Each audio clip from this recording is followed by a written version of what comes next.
LPG പ്രതിസന്ധിക്കിടെ Hormuz കടലിടുക്ക് കടന്ന ഒരു കപ്പൽ കൂടി ഇന്ന് ഇന്ത്യൻ തീരത്തെത്തും. BWELM കപ്പലാണ് മംഗളൂരു തീരത്ത് നങ്കൂരമിടുക. ഇതോടെ ഇന്ധന പ്രതിസന്ധിക്ക് താൽക്കാലിക പരിഹാരമാകുമെന്ന പ്രതീക്ഷയിലാണ് കേന്ദ്ര സർക്കാർ.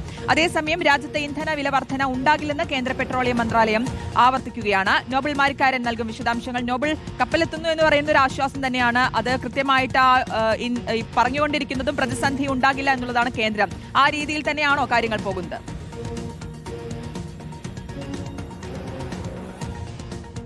നിലവിലത്തെ LPG പ്രതിസന്ധിക്ക് പരിഹാരമായി ഒരു കപ്പൽ കൂടി ഇന്നിപ്പോൾ എത്തുകയാണ്. BWLM എന്ന കപ്പലാണ് ഇന്നിപ്പോൾ എത്തുന്നത്. മംഗളൂരു തീരത്തെ കപ്പൽ എത്തും. ഇന്നലെ മുംബൈ തീരത്ത് BWTYR എന്ന കപ്പൽ എത്തിയിരുന്നു. അതായത് ഈ ആഴ്ച ഇതിനോടൊന്ന് 2 കപ്പലുകൾ എത്തി എന്നത് വലിയ ആശ്വാസകരമായ കാര്യമായി എടുത്തു പറയേണ്ടതാണ്.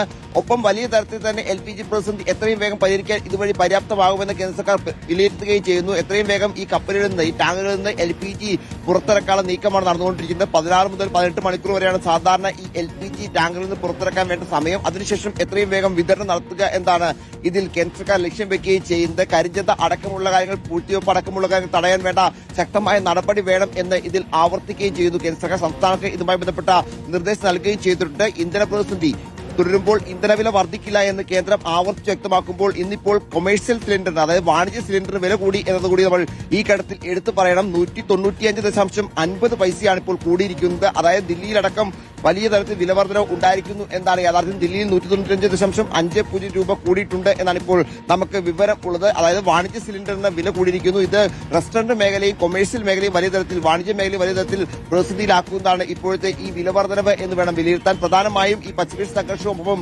ഗ്യാസിൽ ലഭ്യതക്കുറവുമാണ് ഇത്തരത്തിലൊരു തീരുമാനത്തിലേക്ക് പോകാൻ എണ്ണ കമ്പനികളെ പ്രേരിപ്പിച്ചത് എന്നാണ് വിവരം ഉള്ളത്. എന്നാണെങ്കിൽ നിലവിലത്തെ സാഹചര്യത്തിൽ വാണിജ്യ സിലിണ്ടർ മാത്രമാണ് വില കൂടിയിരിക്കുന്നത്. ഗാർഹിക സിലിണ്ടറിന് വില കൂടിയിട്ടില്ല. അത് ആശ്വാസമായി തന്നെ എടുത്തു പറയാം. പക്ഷെ അപ്പോഴും വാണിജ്യ സിലിണ്ടർ വില കൂടുതൽ ഹോട്ടൽ മേഖലയൊക്കെ വലിയ തരത്തിൽ പ്രതികൂലമായി ബാധിക്കും എന്ന കാര്യത്തിൽ യാതൊരു സംശയവുമില്ല. ഒപ്പം ഈ പറഞ്ഞ പൂഴ്ത്തിവെപ്പ്, അതോടൊപ്പം തന്നെ കരിഞ്ചന്ത അടക്കമുള്ള കാര്യം തടയുന്നതിന് വേണ്ടി പ്രത്യേക സ്ക്വാഡുകൾ അടക്കം നിർമ്മിച്ചുകൊണ്ട് പൂർണ്ണമായും പരിശോധന നടത്തണമെന്ന നിർദ്ദേശം സംസ്ഥാനത്ത് നൽകിയിരുന്നു. അതിന്റെ അടിസ്ഥാനത്തിൽ വിവിധയിടങ്ങളിൽ പരിശോധന നടത്തുകയും വിവിധ ഭാഗങ്ങളിൽ നിന്ന് ആളുകൾ അറസ്റ്റ് ചെയ്യുന്ന സാഹചര്യമുണ്ട്. പ്രത്യേകിച്ച് ഈ കരിഞ്ചന്ത ഇത്തരത്തിൽ വലിയ തരത്തിൽ തുടരുന്ന സമയമാണ് ഇപ്പോൾ. കാരണം പലർക്കും ഗ്യാസ് കിട്ടുന്ന സാഹചര്യം ഉള്ളതുകൊണ്ട് തന്നെ വലിയ തരത്തിൽ ബ്ലാക്ക് മാർക്കറ്റിൽ ഇപ്പോൾ സിലിണ്ടർ വിൽപ്പന വർദ്ധിച്ചിട്ടുണ്ട് എന്ന് തന്നെയാണ് വിലയിരുത്തപ്പെടുന്നത്. അതിന്റെ അടിസ്ഥാനത്തിലാണ് ശക്തമായ പരിശോധന സംസ്ഥാന കേന്ദ്രീകരിച്ച് നടത്താനുള്ള നിർദ്ദേശം ഇപ്പോൾ എന്താണെങ്കിലും കേന്ദ്രം നൽകിയിരിക്കുന്നത്. ശ്രുതി, നോബിൾ, ഇതിലിപ്പോൾ ഈ കരിഞ്ചന്ത അടക്കം അല്ലെങ്കിൽ പൂഴ്ത്തിവെപ്പ് അടക്കമുള്ള കാര്യങ്ങളൊക്കെ കൃത്യമായിട്ടുള്ള നടപടികൾ എടുക്കും എന്നുള്ള കാര്യം പറഞ്ഞിരുന്നു. എന്തായാലും ഈ ക്ഷാമം ഭയന്ന് അനാവശ്യമായിട്ടുള്ള ബുക്കിംഗ് ഒക്കെ നടക്കുന്നുണ്ട് എന്ന് കൂടി പറഞ്ഞിരുന്നു.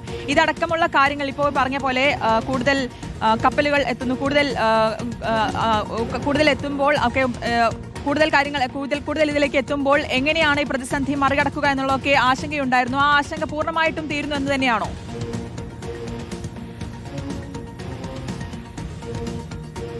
ആശങ്ക ഈ ഘട്ടത്തിൽ പൂർണ്ണമായും തീരുന്നില്ല. കാരണം എണ്ണക്കപ്പലുകൾ വരുന്നത്, LPG ടാങ്കറുകൾ വരുന്നത് ആശ്വാസം എന്ന് മാത്രമാണ് പറയാനുള്ളത്. പക്ഷേ ആശങ്ക ഇപ്പോഴും തുടരുകയാണ്. കാരണം വരും ദിവസങ്ങളിലും ഇതുപോലെ ടാങ്കറുകൾ വന്നെങ്കിൽ മാത്രമാണ് ഈ LPG പ്രതിസന്ധി പരിഹരിക്കാൻ കഴിയുള്ളൂ. നിലവിലത്തെ പ്രതിസന്ധിക്ക് ഒരു ആശ്വാസം മാത്രമായിരിക്കും നിലവിൽ എത്തുന്ന ടാങ്കറുകൾ. കാരണം ഇന്നലെ BWTYR മുംബൈയിലെത്തി, ഇന്നിപ്പോൾ BWLM ബാംഗ്ലൂർ തീരത്ത് എത്തുന്നു. ഇത്തരത്തിൽ ടാങ്കറുകൾ വന്നുകൊണ്ടിരിക്കുന്നത് ആശ്വാസകരമാണ്. പൂർണ്ണമായി ഇത് പരിഹരിക്കണമെങ്കിൽ നിലവിലത്തെ സാഹചര്യത്തിൽ മാറിക്കൊണ്ട് സാധാരണഗതിയിൽ ടാങ്കറുകൾ വരുന്നത് പോലെ തന്നെ ഹോർമോസ് കടന്ന് നിരന്തരം വരേണ്ട സാഹചര്യമുണ്ട്. ഇപ്പോഴും ആ പ്രതിസന്ധി തുടരുകയാണ്. അതുകൊണ്ട് ഒരു പരിഹാരം എന്നതിൽ ഒരിക്കലും ഇത് പറയാൻ കഴിയില്ല. ശാശ്വതമായൊരു പരിഹാരം എന്ന് പറയാൻ കഴിയില്ല. പക്ഷേ ഒരു ആശ്വാസം എന്താണ് ഇതിനെ വിലയിരുത്താൻ. ഒപ്പം പ്രധാനമായും എണ്ണ കമ്പനിയിൽ നിന്ന് ക്രൂഡ് ഓയിൽ അടക്കമുള്ള വസ്തുക്കൾ പൂർണ്ണമായും എത്തുന്നതും അടക്കമുള്ള ചർച്ചകളിൽ കേന്ദ്ര സർക്കാർ തുടരുകയാണ്. വിവിധ രാജ്യങ്ങളിൽ എന്നുള്ളത് ആശ്വാസമുള്ള കാര്യം തന്നെ. ഇതിനിടയിൽ വാണിജ്യ സിലിണ്ടറിന് വില വർദ്ധിപ്പിച്ചിരിക്കുകയാണ്. 19 കിലോ സിലിണ്ടറിന് ദില്ലിയിൽ 195 രൂപ 50 പൈസയാണ് കൂടിയിരിക്കുന്നത്.